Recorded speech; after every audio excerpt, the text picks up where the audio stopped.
The purple section for the mise-en-scene paragraph. So it'll be quite short this, it's just looking at costume. So here you need to describe some of the costumes the boys are wearing. So you could say the boys are wearing sort of typical teenage clothing, right? So it's typical teenage clothing for the 80s, the 1980s. So we've got this sort of 1980s baseball cap, we've got all these 1980s sort of references on Dustin's t-shirt. If I can see that there, see if I can find something. Dustin on it. We've got 1980s haircuts.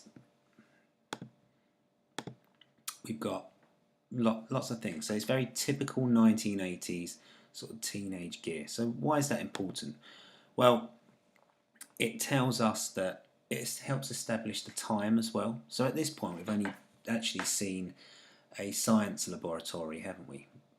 This is our first indication that this is a TV show set in the 1980s based on what the boys are wearing. So look, 1980s Casio watch, 1980s hairstyles. So it's a real strong indicator that this is a show set in the 1980s.